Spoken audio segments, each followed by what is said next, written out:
I'm Michelle Landrey Cline, fellow Stanford alumni, undergraduate, and MBA. Thank you for joining us for a conversation about managing career pivots. It's a topic relevant to so many people in the workforce. I know that in my career I've pivoted several times, from entertainment to management consulting, from a venture capital firm to a not-for-profit. My last pivot was about 7 years ago when I helped launch a startup called Business Talent Group.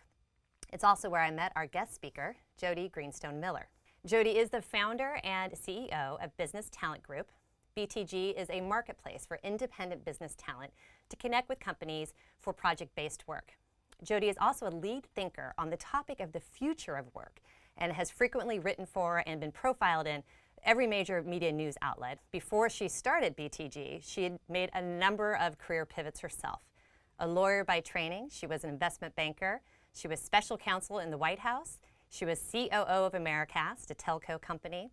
And she was a venture partner with Mavron Venture Capital. Jody, thank you so much for being here today to share with us some of your ideas about managing career pivots. Before we get into strategies, I'd love for you to give us maybe a more specific definition of what we mean by a career pivot. It really means taking a path that looks different than what we would consider a traditional old-style career, where you're at one company with a pretty lockstep progression. It's doing things in a different way. It can also mean when you reach a point in your career where you'd like to learn a new skill or learn a new industry and add something new and change your direction. So why is it important that we have this conversation and we're talking about these career pivots now? Why is it happening? Because we're seeing more and more people face this, either by choice or because the market is moving quickly. And it's happening for a number of reasons. People's personal definition of professional success is changing. The world is changing. The pace of technology and globalization means that things are moving faster. We're seeing a difference in the way employers and employees relate to one another, the things that tie them together. And we're seeing a very big difference in the kind of flexibility and control that people want in their professional lives. So this feels very different than the career path of the past. Yes. I mean, there are a lot of differences. First of all, just tenure. The average job tenure today, based on statistics from the Bureau of Labor, is 4.4 years.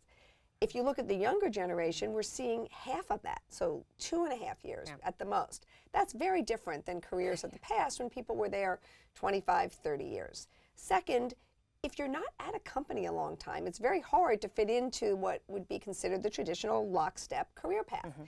If you look at a lot of very wonderful companies, they could tell you, here is what you do on day one, here's what you do on 24 months, here's what you do in 36 months. In fact, it was so clear what the path was that recruiters would often be able to look at a resume and tell you someone was promoted to vice president in 3.6 months. Actually, if they were a star, it would have been 2.8 months. Right. So the precision and definition of what a career looked like was really different than what we're seeing today.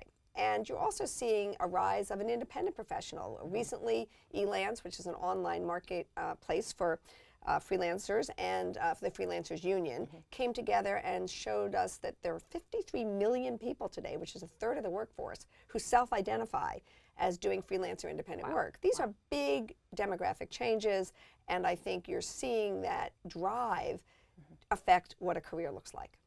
Has this changed the definition of success? You know, that's a really interesting question. If you look at what success was like in a world where your progression was predefined, it was your title, it was your financial compensation, it was some level of control as you moved up the ladder, but it was really clear what it looked like. Today, people have a much more layered vision of what success looks like. They are looking for different things. They're looking for variety. They're looking for meaning. They're looking for a far greater degree of control over not just their daily life, but the path of their career. And they're also seeing that they can get a lot of the benefits that they would previously look to an employer for in other places. And that's freed up the labor market and allowed people to pursue things that are more personally fulfilling. It feels like there's sort of a new normal out there, that a non-linear career path, as you call it, or these career pivots is more normal. So I guess this would be a good launch time to have the conversation around what strategies have you seen that are effective in managing through these career pivots? Do you have some suggestions? I think there are 5 things that are helpful. First, just to lay them out there, are you need to know what you want. 2, you need to build your knowledge base. 3, you need to leverage your strengths. 4, you need to market your skills. And 5, you have to avoid some common mistakes. And I think as we go into this world, if you keep these things in mind, you'll be more successful and have a little less stress as you navigate it. Because the one thing I would say about career pivots, the path is unique for everybody. And you're not going to be able to look at your business school associate and say, I'm going to do what you did. It's a very personalized way of thinking about your career. Right. The key here is that it's not stagnant. Yeah. Your life has a cycle. And you go through different periods where different things are happening and you value different things. You need to match up your career objectives with your life cycle, which is something that was not even possible in a world of a traditional career. Right. You did what you did, you were promoted when you were promoted, but you have events in your life. You have marriages, you have children, you have illness, you have hobbies you love. And what you want to do is to take a longer view. And look at your life and what you want to accomplish in your life as a whole, and then look at your career and put them together and figure out what it is you want from your career at different points in your life. And by the way, just because it looks a certain way on day 1 doesn't mean 3 years later it's going to look the same. It's a constant process. Right. And you want to use different kinds of resources because this is hard. Right. You want to go to your friends and your colleagues. You want to go to kind of services that Stanford has. I know they have great. Stanford has actually some excellent services, and I have a good example of a friend that he was a career independent or management consultant, very successful career. He loved his work. After a number of years, the work and his lifestyle were just—it's kind of to your point. He was at a different stage in his life, and it didn't work anymore. So he undertook this path of trying to figure out what it was that he wanted, and it is hard because someone say you know what you want. That's a really hard question to ask yourself. So he actually did turn to Stanford, and Stanford has this great it's called the Career and Life Visioning Workshop out of the business school, and he did that, and there was a number of self-assessment tools. And from going through this process, he was able to tease out what it was that he really wanted. And as a result, he actually switched careers into financial management. So I interrupted you there, but that was... No, but I think the really important point is this is new. Yeah. The idea that we have the ability to think about our careers and match it up with our life is something that is impossible in a very traditional, old-style career. So this is an opportunity, and it's a way in which every individual has now a choice. And you've got to be realistic, too. If you say, I want to be the CEO of a Fortune 500 company or a high-growth venture company, you've got to understand what it means to do those particular jobs and whether, in fact, you can make it mesh with whatever else you want to do. So it's a hard exercise, but it's the foundation to any career pivot. You have to know where you're trying to go to and what you want. First, you want to understand your gaps. What do you know? What skills do you have? What experiences do you have? And what do you need for where it is you want to go next? Right. And really doing an inventory and understanding there may be hard skills that you need. You may want to go into financial analysis and you don't know how to do an Excel spreadsheet. So it may be something as simple as that. Or it may be, learning a whole new industry. So there are a lot of resources for that. You can go to conferences, you can read trade publications, you can take classes at MOOCs. I know Stanford's very involved with the offering of online courses. So I think you want to just get your grounding, your knowledge grounded. But then the harder part is finding the experience, finding the entry point, finding a way to get real life test. First, of whether you even like the way you're going to pivot, because you may not, and to get a way in, because it's very difficult to make a pivot and have someone immediately, you may get lucky, but have someone immediately say, oh, you're now doing this and you've never done this before? Okay. So how do you go and get that experience? So I think there are a couple tools you can use. I think one, project work is a great way to go into a new arena. It's great for you because you get to test it out, and it's great for an employer because they get to test you out. It's not as big a commitment, and they're much more willing to take a risk if it's a defined project that that they can see how you do. Two, I think pro bono work. I think it is very often possible to find opportunities to make a contribution in a pro bono way that also give you new skills. If you're take the finance example, you know, you could go into a major nonprofit and help them redo their treasury department. You know, they would be grateful and you would learn a lot and you would both benefit. I think the third idea that I like is that internships should not just be for people in their 20s. I mean, you know, if you have something you want to learn and you have something to offer, just like interns have something to offer, you should go and say, I'd like to intern for you. And, you know, really create the opportunity to go in and expand your experience base. I hadn't thought about that. You really think of internship as, you know, several years younger than I am, but that makes a lot of sense if you're trying to build that experience. Do you have any examples of people that have done this well? Well, there's a woman I know who was in investment banking and who was a consultant who decided to want to get into education. And so lots of places you can learn about education, a lot written about it, a lot of conferences, a lot of blogs, got up the learning curve, and in fact took a pro bono role in an educational institution, which gave her the experience that made her credible to make that pivot. Industry. I think this is a really important one because most professionals have skills of some variety. Right. You've got to break them apart and understand them and how you can make them applicable to where you want to go. So let's take a couple examples. The first is if you are a functional executive, so you know about human resources, you know the legal department, you know communications, you know finance, you know marketing. If you think about it, even sales, a lot of what organizations have to do are functional skills. Right. Those are very, very transferable. And in fact, the fact that you're coming from a different industry may make you more desirable because you can bring lessons from one industry to another that can be really helpful. So if you're in a functional area, you are probably the most well positioned to make a career pivot. It's easy to transfer those skills. But there are things you might not have thought about that are also really transferable skills. If you have been in startups and you've helped scale a company from 2 employees to 20 to 100 to 1,000, that's a very replicable skill and that's useful to a lot of people. Even industry, you know, you and I were both in entertainment. If we wanted to pivot to technology, which is now a very exciting place to be, how do you use your entertainment experience? Well, you've got a lot of technology companies that need to partner or sell to entertainment companies. You are very valuable to them. So you can use that industry knowledge to transfer to a different industry. The one great example of that is government. If you look around in government, you'll see cabinet secretaries who have been, cabinet secretary of Treasury and then Secretary of State, or head of the Office of Management and Budget and then Secretary of Defense. I mean, the government actually has done a really good job, maybe better than the private sector, of recognizing that there's a core set of skills that if a manager has that can be put into at the highest levels of importance in the world can be transferred.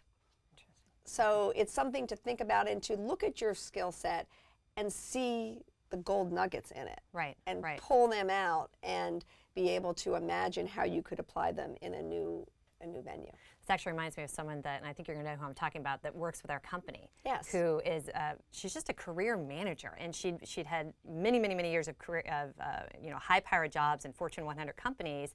But if you looked at what that skill was, it was so transferable. She can just manage her way through anything, right? And the fact that she'd been in, and then she came, to Business Talent Group. But the fact that she'd been in all these different industries, I think gives her perspective that much more, oomph and value. And the thing that's really interesting about her is she took a number of years off, I think 6 or 7. So a significant amount of time to pursue some personal objectives. When I looked at her, what was clear to me is the skills she had didn't go away. She didn't forget how to manage. You don't lose that muscle. And that's an important thing to remember too, that just because you knew a skill and you haven't done it for a while, it's like riding a bike. You don't lose it. And so don't be afraid. And don't diminish your knowledge because you may have taken a path that took you on a different place for a couple of years. These are core skills, and you should be able to leverage them and use them in your new direction. You also mentioned marketing yourself as a important strategy to have, and I think this is one that some people find daunting, to put yourself out there and say, here's what I do, here are my skills. It can feel awkward. So do you have any effective strategies that you've seen? Well, today's world, you have to think about online and offline. You have to be present in both. You need to have your elevator pitch. You need to have your LinkedIn resume. You've got to have your bio, which is a shorter resume. You need an array of ways to communicate who you are and what you're looking for. But I think when you're talking about a career pivot, there's a nuance that's important.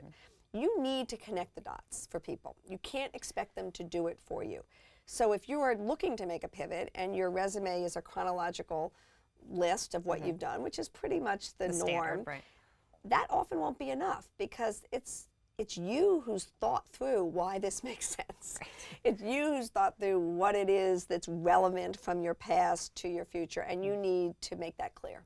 And so when you are marketing yourself, whether it is in the online channels or the offline channels, or probably most importantly through your network, so if you're igniting your network, you need to help them understand, here's what I'm trying to do, here's why I'm trying to do it, here's why I think I'm credible and compelling to do it. Because those people, the people who know you well and have confidence in you as a professional, are the most valuable people to convince somebody else that you're worth a risk. Right. So getting those people to understand and spending the time with them. I often get a lot of phone calls from people who used to work for me when they're making pivots. My favorite one was someone who worked for me who told me he was really interested in space, and he had been an entertainment executive, and I thought, okay, that's a hard one. How are we going to take the entertainment in space? Okay, we can do that. But it's important, because after spending time with him, I actually was able to help him Connect the dots. Connect the dots, and how do you make the argument that this skill set is relevant to where you want to go? So it's marketing, but it's smart marketing, and it's marketing where you have to do a little more of the heavy lifting than you would typically do if your whole career was in marketing. Right. And you went up the curve the way many people have done and will continue to do, and then you want to go into another marketing job. It's pretty easy. Right. This is a different situation.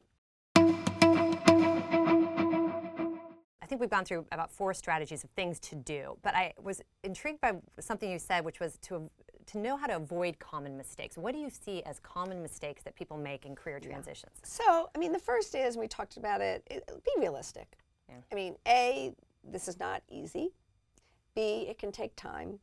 You may fail. You may go down a path that doesn't work, so you have to regroup. But you've got to know that you're going to make it. It's going to be okay, but you've got to be realistic about it. And very closely connected is be patient. Right. Because it can take time. It's a hard one sometimes. Lightning could strike, and it does, but more likely you're going to have to navigate this and figure it out and give yourself enough time and enough space to do it. And that's why, project work is actually an interesting way to keep yourself busy as you go through this, because oftentimes that can turn into something that you don't expect. Right. Well, and also it seems like there's a phrase that you've used several times that I've always liked, which is embrace the serendipity, is that opportunities may come up. You may not be ready for them or even want them, or you may not think you want them, but you really should embrace them. And there's sort of 3 things that are connected. A, you've got to be realistic, you've got to be patient, but you've also got to roll up your sleeves. You may have to take a step back. You may have to do things that feel uncomfortable. Right. But again, you're trying to forge a way into something new. Right. And so, like anything new, it's going to feel a little uncomfortable. You're going to have to do some things. Also, we always talk about the importance of teamwork, which is, of course, important. When you're pivoting, you have to think of yourself as a new worker, a new employee, and you want to figure out how you can make an individual impact. You want to show that you can make a contribution, and you want to make it in a way that lets people understand this is going to work. And be the team player, but also be very clear on what you're bringing to personal value. And then the serendipity is just... It's just something you've always said that I like. It's actually, as I said, the career that is pivoting is going to be unique to everybody. And so one of the reasons that you want to be fluid and opportunistic is, I look at my own career. I could never have written down law to investment banking to government to media to venture capital. You would never have seen that. It's a combination of following what you're interested in, but being nimble. And when the opportunity comes up, so media is a really good example, and this is kind of another thing for career pivots that I think people should just keep in mind. I got an opportunity to go into media precisely because I knew nothing about it. And it was a situation where there had been an attempt to create a new market, and the people who knew a lot about that market were very rigid in their thinking, and they said, I know how to do this, and of course it's a new market, so sometimes knowledge can be an obstacle, not not a plus. So they were glad you were clueless. They were glad I didn't know anything. And so again, you know, that's being nimble. Like I didn't expect that I could walk into an opportunity in media because I knew nothing about media. I had no media in my background. I got lucky. Found something that was. So I think it's just keeping your eyes open, being receptive to things that you hadn't thought of, but that might work, and trying them. And the other thing you said, which I don't want to skip over, is the get your hands dirty. Like you may, if you're making a career transition or pivot, you may have to do something that you may think was below you, or that your skills were beyond. Exactly. But you do it. You do it because you know where you're going. And you know, the thing that's interesting about this whole area is we're talking a lot about what an individual needs to do to be successful in a career pivot. Employers now have to think more broadly about people's career and how to evaluate that, because it's not going to look like it's always looked. And so the ability to understand that people are pursuing different things at different times, and to be able to assess and evaluate the quality of that individual, even though it's a lot harder than it used to be when you said, okay, they advanced up in 2.6 months, you know.